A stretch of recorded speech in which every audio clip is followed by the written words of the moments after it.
नमस्कार, मैं दिव्या आपका फिर से स्वागत करती हूँ हमारे यूबीबी मीडिया के कार्यक्रम कुंडलिनी योग में। आज हमारे साथ फिर से जुड़े हैं भाई गुरु महेश जी। महेश जी, मैं एक बार फिर से आपका स्वागत करती हूँ। धन्यवाद। ओम काली। महेश जी, हमारी पहले जो बात हुई थी, आपने कुंडलिनी योग के बारे में बताया था। मैं आपसे उसके बारे में विस्तार से जानना चाहूँगी। कुंडलिनी योग को समझने के लिए हम इस तरह से समझें कि वो एक हमारी आंतरिक पावर है जो ईश्वर ने हमें प्रदान करी है, जिससे हम लोग परमात्मा से जुड़ सकते हैं। अब हर आध्यात्मिक जो भी यात्रा है उसका जो लक्ष्य होता है ये होता है कि हमारे को अपनी जो ईश्वर की शक्ति है सर्वव्यापी, उससे जुड़ना है। उसी को मोक्ष कोई कहता है, कोई मुक्ति कहता है, कोई लिबरेशन कहता है, कोई साल्वेशन कहता है। कि एक बार हम देखें तो सही कि इस शक्ति से हम कैसे जुड़ सकते हैं और हमारे जीवन में क्या परिवर्तन आ सकता है। और इसके लिए मदद करती हैं हमारी माँ कुंडलिनी, जो हमारे मूलाधार के ऊपर विराजमान है। और जब हमारी पद्धति सही तरीके से हम फॉलो करते हैं और उसका अनुसरण करते हैं, उसका अभ्यास करते हैं, तो माँ कुंडलिनी जागृत हो जाती है। अब क्या है, हमारे शरीर में 7 चक्र हैं और एक माँ कुंडलिनी होगी और 3 नाड़ियाँ हैं। तो इन तीनों नाड़ियों का भी संतुलन में आना बहुत ज़रूरी होता है। उसके बाद ही हमारी कुंडलिनी माँ जो है वो हमारे सहस्त्रार तक, जो आखिरी चक्र है, वहाँ तक पहुँच पाती हैं। तो जो शिवकाली बोध का प्रयास है वो यही है कि माँ कुंडलिनी की जागृति से जब हमारे चक्रों का भेदन होता है तो हमारी जो भी प्रॉब्लम्स हैं, जो भी परेशानी है, सब की सब ठीक हो जाती हैं और आप एक नए टाइप की लाइफ जीने लग जाते हैं। अब बड़ी इंटरेस्टिंग मैं आपको बात बताता हूँ। अब सब लोग बोलेंगे कि आध्यात्म में आना है तो आप भोग छोड़ दो, आप परिवार छोड़ दो, आप सारे जो भी आपके जीवन के आनंद है सब छोड़ो, सिर्फ साधना करो। आप देखिए इंटरेस्टिंग बात क्या है कि पहले चक्र से लेके जो छठा चक्र है वो जो भी हमें प्रदान कर रहा है वो भौतिक प्रदान कर रहा है, वो भौतिक आनंद प्रदान कर रहा है। फॉर एग्जाम्पल हमारा तीसरा चक्र है नाभि चक्र, जहाँ माँ लक्ष्मी का शक्ति विराजमान है। तो जब माँ महालक्ष्मी की शक्ति एक्टिव होती है तो हमारे को हर तरह का भोग प्रदान करती है। संतान सुख, वैभव सुख, पैसे का सुख, संतुष्टि का सुख, जो सुख देने वाली है सारी माँ लक्ष्मी है। तो वो सुख किसको मिल रहा है? वो शरीर को तो मिल रहा है।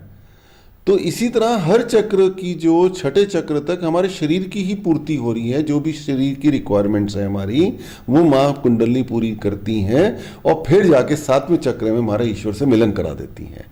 तो लोगों को ये समझना चाहिए कि आध्यात्मिक जर्नी के लिए हमें कुछ छोड़ने का नहीं है। हमें ये जो भोग है, क्या ये भोग सिर्फ राक्षसों के लिए हैं? क्या जो भक्त हैं उनके लिए भोग नहीं है? जो अच्छे इंसान है वो नहीं भोग सकते? भोगे ना, क्या दिक्कत है? छठे चक्र तो माँ कुंडली हमें भोग ही दे रही हैं। हमें हर तरह से जो भी भौतिक आनंद है, पारिवारिक आनंद है, वो सब प्रदान कर रही हैं। उसके बाद आखिरी में जाके वो ईश्वर से हमें मिला देती हैं। तो ये है कुंडलिनी योग का महत्व। हम भौतिक जीवन भी सुंदर से जी सकते हैं और ईश्वर से जुड़ भी सकते हैं। ये बोल के आपने बहुत लोग का कन्फ्यूज़न भी दूर कर दिया है गुरुजी। आगे मैं पूछूंगी, जैसे थायराइड जैसी आजकल बीमारी है जो बहुत कॉमन हो चुकी हैं, तो क्या इन बीमारियों का भी हमें यहाँ पर इलाज मिलता है कुंडलिनी योग से? बिल्कुल।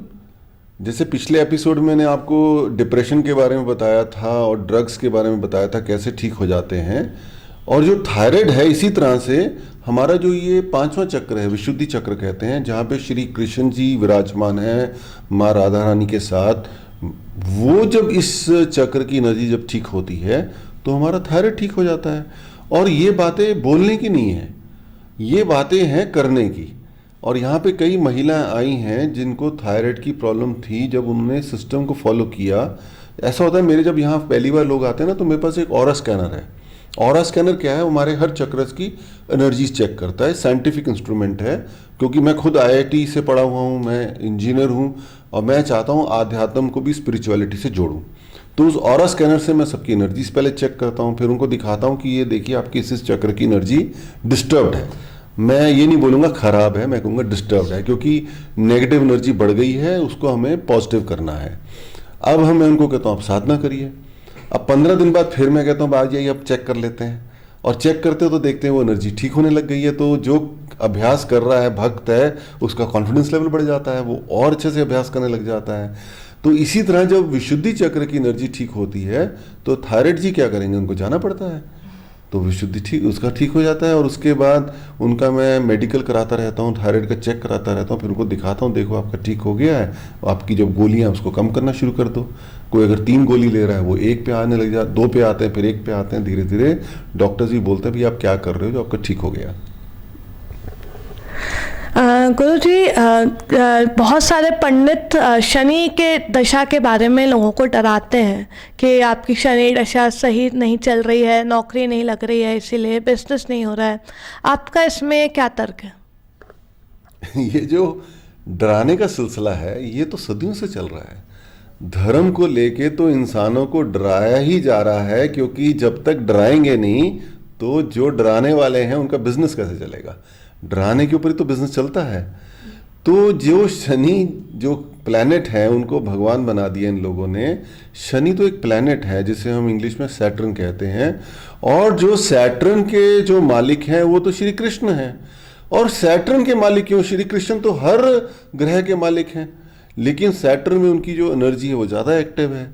तो जो हमारी जब शनि की दशा हम कहते हैं चल रही है, वो होता है एस्ट्रोलॉजी में शनि की दशा, जो सैटर्न प्लैनेट का जो नेगेटिव इफेक्ट हमारी लाइफ पे आता है सर्टनली, बट उसके लिए हमें शनि की पूजा करने की ज़रूरत नहीं है।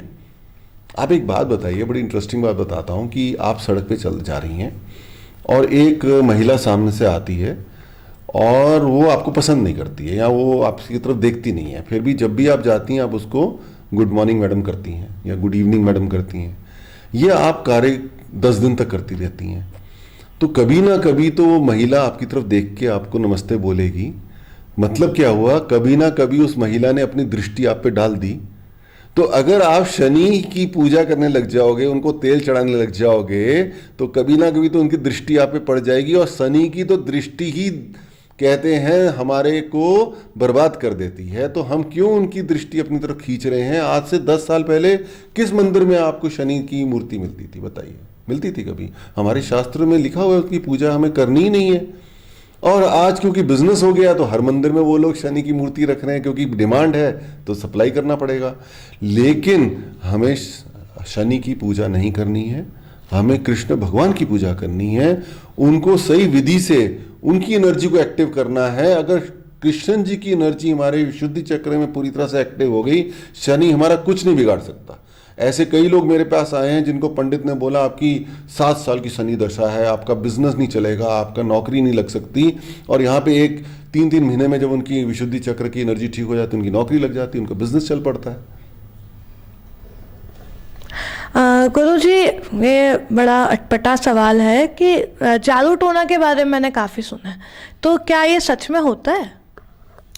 मैं सही बात बताऊं, जब मैं आपकी उम्र का था तो मुझे लगता था सब झूठ है, क्योंकि ये चीज़ें बहुत ही अटपटी हैं।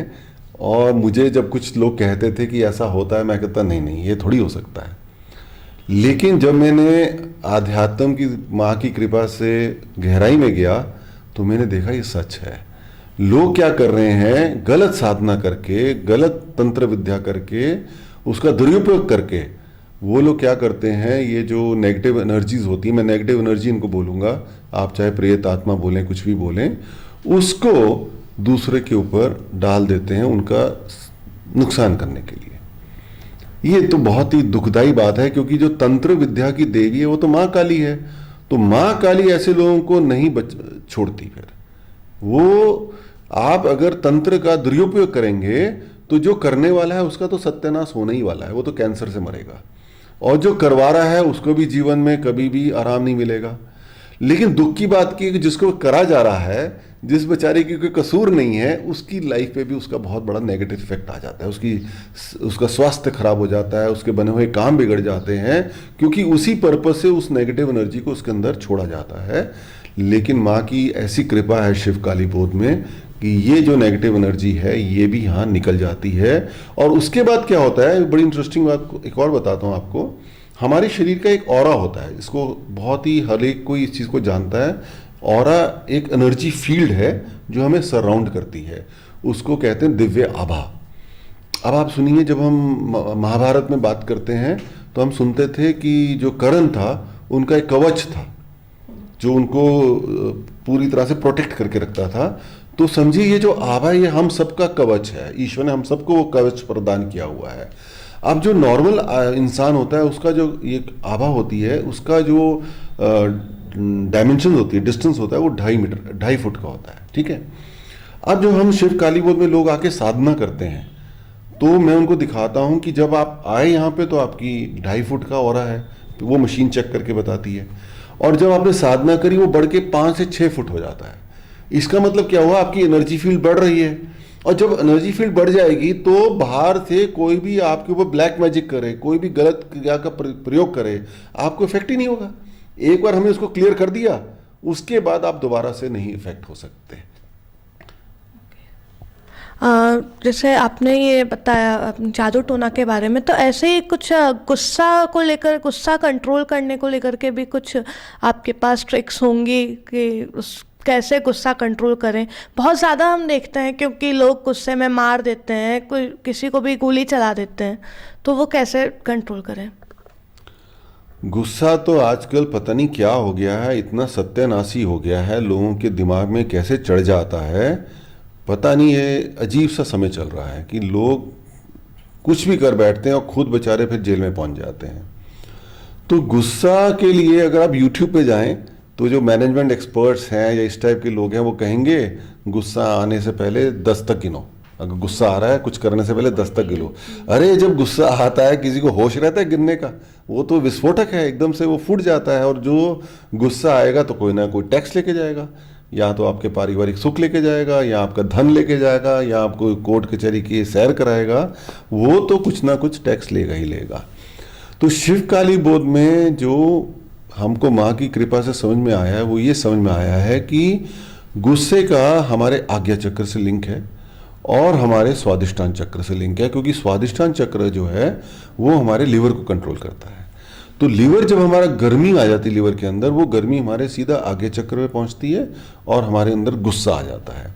तो जब इन 2 चक्रों पे हम विशेषकर कार्य करते हैं, उनकी नेगेटिव एनर्जी को निकालते हैं, तो धीरे धीरे पॉजिटिव एनर्जी की वृद्धि करते हैं, तो गुस्सा हम देखते हैं आता ही नहीं है हमारे को। ऐसे आप देखें ना, जो लोग शराब पीते हैं उनको बड़ा गुस्सा आता है, जो लोग ड्रग्स लेते हैं उनको बहुत गुस्सा आता है, जो लोग मीट खाते हैं और स्पेशली जो लोग बड़े का गाय का मीट खा रहे हैं उनको तो इतना ज़्यादा गुस्सा आता है कि वो तो कभी भी लड़ाई झगड़े के लिए तैयार रहते हैं। ऐसे आप देखते हैं समाज में बहुत लोग हैं।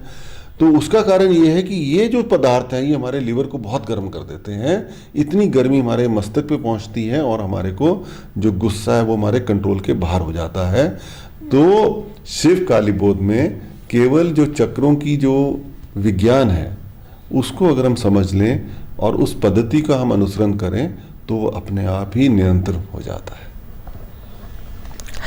गुरु जी, आप जैसे साइंस और अध्यात्म को आपने अमेलगमेट किया है, जोड़ा है, तो ये आइडिया आपको कॉलेज के दौरान आया था या फिर बाद में आपने इसके बारे में सोचा?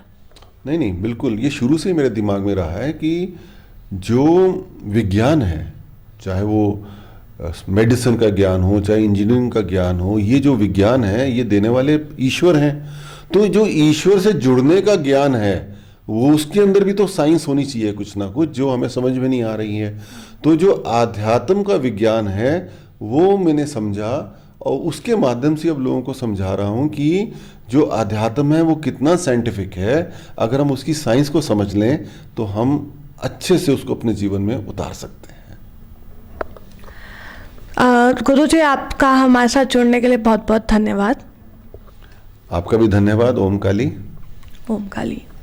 तो ये थे हमारे साथ इंजीनियर टर्न्ड अध्यात्म गुरु श्री महेश जी, जिन्होंने साइंस और अध्यात्म को एक ऐसे कड़ी में जोड़ा है और जिससे ये लोगों का चक्रास ठीक करने के लिए लगातार कार्य कर रहे हैं। उन्होंने बहुत सी छोटी बड़ी चीज़ों पर आज बात की। आगे भी इसी बात को जारी रखेंगे नेक्स्ट एपिसोड में। जुड़े रहिए हमारे साथ।